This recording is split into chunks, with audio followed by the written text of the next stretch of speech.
My name is Monica Leslie. I'm currently a student at Berea College. I am a senior and I'm from Atlanta, Georgia. I actually attended ECOSA Institute during the first summer session of 2010.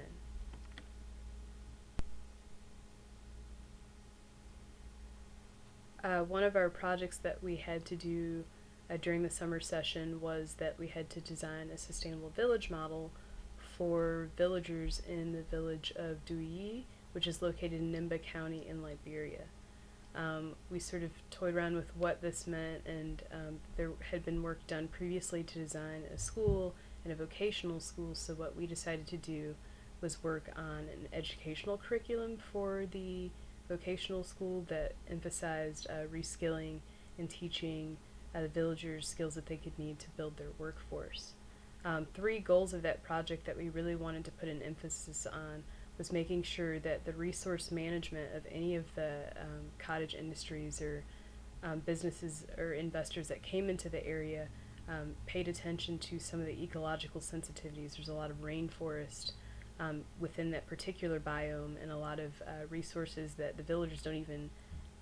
know what the value and the application of some of those resources are. So we wanted to make sure that in this curriculum that they're able to learn more about identification and responsible resource management. Another goal that we had is we wanted to create economic incentives. The creation of jobs seems to be very important there after Liberia's civil war. It's been about 14 years since then. 80% of the population is still unemployed. There's a lot of tension because only certain people can afford to send their children to school, and so there's a lot of elitism and corruption, or we have issues with brain drain where one person may be the recipient of someone that comes in under a grant to teach them how to install solar panels or other resources like that, and then as soon as they learn those skills, they get recruited to work in a place like Monrovia. And so the one person that knows how to keep up with the technology that would be suitable in some of the more rural areas, they're not being retained in the area, so we really wanted to focus on retention. Another thing that we really wanted to look at was Liberia. They just had their debt relieved by some of the lenders through the World Bank in the amount of $1.2 billion. And so rather than continuing this cycle, and I'll get a little bit more into the history in just a moment, we wanted to make sure that whatever it is that they do, it's creating capital and creating money that's kept within the community and used to educate other local communities if it's going to be a sustainable village model, so that there isn't so much of a reliance upon external debt. And then the other thing that we wanted to do is make sure that we really paid attention to the cultural sensitivities, and this kind of goes into the history. Initially, when traders and merchants first came to Liberia on the coast, there was a man, Hanno, from Carthage. This is way back in ancient Grecian times, who had washed up on the shore, and a lot of his he ended up taking a lot of his merchandise off of the boat to make whatever repairs needed to be made to the boat, and left it on the shore. In the meantime, some of the native tribesmen actually came and left gold on the beach, thinking that they were trading this. And this is actually a written account that's found somewhere in Rome,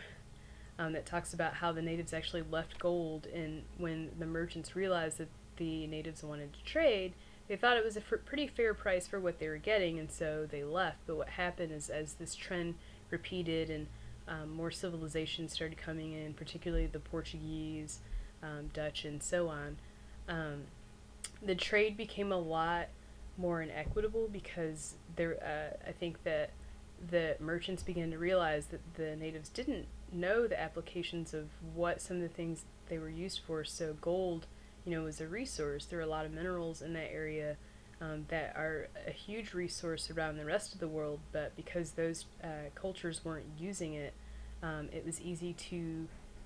trade merchandise like guns and tools and eventually even slaves for some of these resources because they didn't realize what the value of that was. And so what the trend has sort of repeated over history and is actually one of the leading um, guiding principles that sort of led into Liberia's civil war, with Samuel K. Duayee and Charles Taylor. You had a lot of issues with them going to places like Sierra Leone and trading blood diamonds, and I mean it's a really long and deep history, but in short, a lot of the people who live in Liberia now are children. A lot of people were killed off during the Civil War, um, and so you have a lot of children here, and it's just sort of this repeating cycle. And so what we wanted to do was try to find a way to overcome that and create um, more fair trade, more equitable trade, but also in a way that's sensitive to um, educating the villagers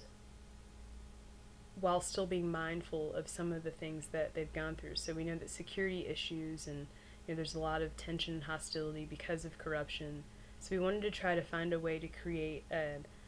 educational program that created more access for everyone so that there wouldn't be those tensions there. And so we figured that through the cottage industries, teaching them basic skills using their local natural resources, that they would be able to do that. And it wouldn't just be restricted to those who were farming or those, to women, but that you could bridge the access to education overall.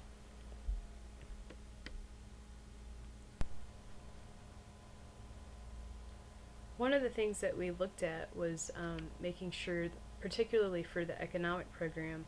that the way that economics was taught with hands-on experience, and also incrementally phasing these experiences and these lessons, they could not only manage their resources better, but also focus on building capital and using that to pay for things that they would need, like teachers and some of the supplies that they would need to expand their businesses, rather than relying on foreign investment that is based upon debt. Um, Resilience, I think, for this program to be a successful sustainable village model, it really is crucial that the villagers learn how to identify their local resources, and what those uses are and some of the applications and how that can be valuable, so that they can turn these products, these resources, into value-added products in a way that provides the capital that they need to pay for teachers, to create job skills, and also increase access to revenue for the expansion of trade and fair trade, and making sure that they're not being taken advantage of, and for the village as a whole, to protect and preserve some of the culture as well, while learning to manage those resources sustainably. A successful implementation of this program would also put the villagers at a better economic advantage, so that as they develop these skills, they're able to use their resources to pay for more in-depth and comprehensive training and education in areas that they're interested in, and then also use that knowledge base to open the doors for better investment opportunities, and eventually, even higher wages.